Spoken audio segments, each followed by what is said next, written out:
Dr. Phil debates abortion with pro-life and pro-choice guests. So today I'm bringing y'all a video. It's a little debate that Dr. Phil had with a pro-life mother. You get what I'm saying? And y'all know me, I'm pro-life as well. You get what I'm saying? I'm 100% against abortion. I think it's unnecessary, and I think it's a very extreme case that a woman should never let herself get to the point of.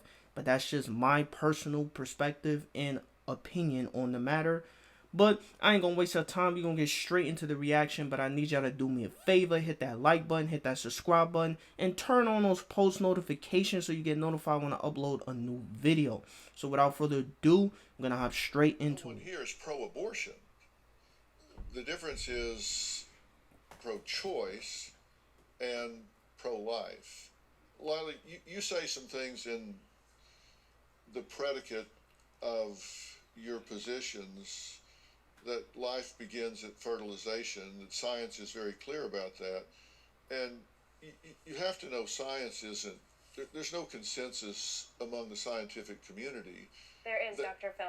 96% of scientists say that life begins at fertilization. If you're an in vitro specialist, you're looking to create a single cell embryo, and then you know you have a new human life. So it is a scientific fact. Well, actually, it's not. When do you say human life begins then? It doesn't matter what I think. I don't care what I think. What I'm saying. See, Dr. Phil, you can't do that. You can't say, well, it's not, and then proceed to say, well, I don't care what I think. It's like, you can't do that, Dr. Phil. You know why he's saying, oh, it doesn't matter what I think? It's because he works for Hollywood. Dr. Phil is a puppet. He's a puppet. He works for Hollywood. So if he says anything that is controversial, that will hurt a lot of people feelings, right? He will literally lose his job and get canceled. And he's trying to avoid that at all costs. So this is what I mean by he's a puppet. He constantly has to watch what he says out of his mouth. Like for real. And that's sad, bro. That's really sad. He's a puppet. You get what I'm saying? He's a puppet. Is the scientific community does not have a consensus about when life begins. It's simply inaccurate. It's simply inaccurate. That's not true. You can go to the body. A single cell embryo is a unique new human life. You can go to the body of scientific literature and you can find neuroscientists who say that it begins when there is a detectable brainwave. But Dr. Phil, in an abortion, if it's not a human life, why do you have to kill it? I haven't spoken over you, and you keep speaking over me, and I assume that's because you don't want me to finish my thought, which is, if anyone here wants to fact check me instead of speak over me, you can go to the scientific literature and query. I'm not gonna lie, Dr. Phil, you talk too slow for me. You talk so slow. You get what I'm saying? I think the reason why she keeps talking over you, to be honest with you, is because you talk too slow. You take too long to get straight to the point. You get what I'm saying? I'm not saying that to justify her talking over you. She shouldn't talk over you. You get what I'm saying? But you're taking too long. Get straight to the point. Say what you gotta say and then move on. You get what I'm saying? This is what I'm saying, man. When you in a debate, I'm about to put y'all on, guys. When you in a debate, you gotta get to the point. You gotta know what you're gonna say. You can't just be going into it blindly. Come on. You shouldn't have to really be thinking about what you have to say in a debate. It should just come out. Pause. You get what I'm saying? You feel me? But he's taking too long to get straight to the point. So it's just bruh, come on, bro. You don't know how to talk. What the definition is of the beginning of life, and you will find that there are different definitions, and it's up to you. There are different definitions. What you think, but there is not a consensus among the scientific community, and it has actually evolved across time. Before we had sonograms, it was a black box what was going on in there. Then when we got to the point we had sonograms and we could see, oh, you can detect the heartbeat. Okay, now, up until then, it was referred to as quickening, when you could feel the kick. That was the beginning of life, and then we got better technology, and then it started to change. But you say it's at fertilization, but at fertilization there actually hasn't been implantation.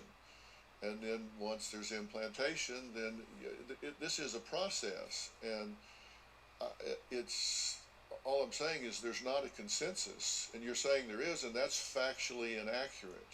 We can agree to disagree, but I will say, when I was pregnant. But the literature doesn't disagree. Well, we should look it up. It's 96% of scientists have agreed when surveyed. But regardless of that point, I think the question is, we know deep down when you're pregnant, there's a new human life. That's why it's so devastating for Nancy.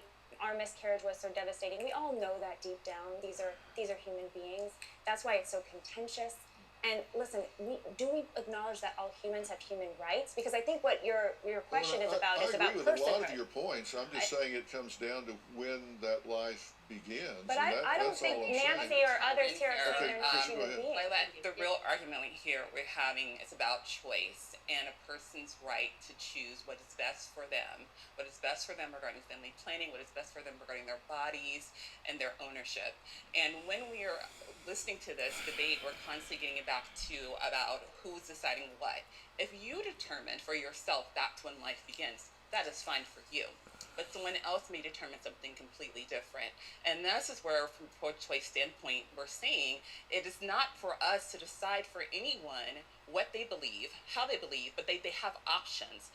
So I think we need to really pay attention to what pro-choice is really arguing, what we're really talking about. It's about truly, if we're giving people the right to choose, we're allowing them to make the best decisions for themselves, for their bodies, and for their families. Do you have a story or a question?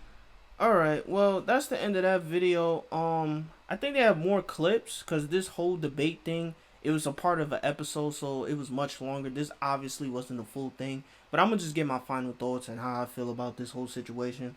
When it comes to the whole, the pro-choice, and everybody should have a choice to, do what they want with their own body. I mean, yes, it's your body, and you do have a choice to kill the baby, but you can't deny the fact that it's a human being inside your womb that you're killing. You're not just killing something that's just not a living being. It's a living being at the end of the day. You get what I'm saying? So, whether you want to believe that or not, it's the truth. You get what I'm saying? So, for all you that are pro-choice or pro-abortion, I just want y'all to understand y'all are killing a baby when you have an abortion. And an abortion is a very extreme case. And I personally believe that a woman should never even go to that point when it comes to a baby. You shouldn't be just so willing to okay, I'm gonna have an abortion. You get what I'm saying? And what a lot of women don't understand is that when you have an abortion, you're increasing the likelihood in the future of having a miscarriage.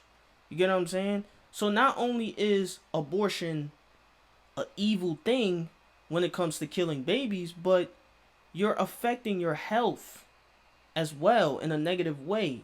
And not only that, but abortions actually make it more difficult to have a baby in the future. Like I told y'all, abortion is not an easygoing process.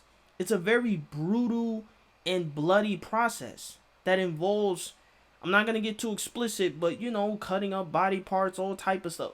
I'm telling you, bro, this abortion stuff is no joke. That's why I'm pro-life. And that's why I believe that killing a baby against his will is unnecessary. And you should never even get to that point of feeling like you need to do that. You get what I'm saying? That baby did not ask to be in that womb. That baby is there because of you. That baby is there because of you. You get what I'm saying? You chose to lay down in bed and open your legs to a man and let a dude bust a nut inside of you. You chose to do that. You get what I'm saying? So because of that, you got to deal with the outcome of what happens out of that act, which is you become pregnant. The moral of the story is, right? If there are any young females watching this, grown females watching this, if you have kids, if you don't, I just need to tell you something, right? If you don't want to have kids, there are other simple ways to prevent yourself from getting pregnant. birth control, condoms, Plan B, whatever. I don't know if that's the same thing as birth control. But, bro, like, and this is why I think it's so important as a father, if you're a father and you have a daughter, that's why I think it's very important to have these type of discussions with your kids, specifically your daughter and your son too. You get what I'm saying? You should talk to your son about it as well, but specifically talk to your daughters about, obviously don't do it at a very young age, but like do it when they're like in their upper teen years. So like 16, 17, you get what I'm saying?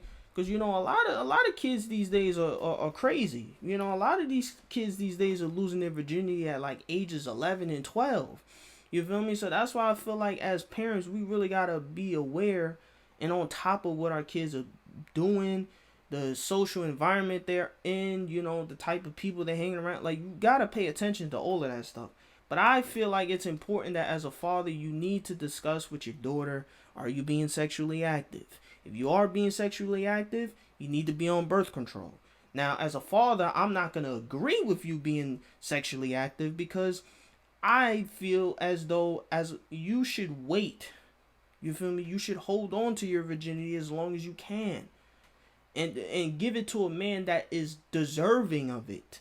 You get what I'm saying? Don't just be out here spreading your legs for every dude you come across. You get what I'm saying? As your father, I'm not going to want that. You get what I'm saying? So it's just, yeah, man, I just feel like it's very important to have these discussions.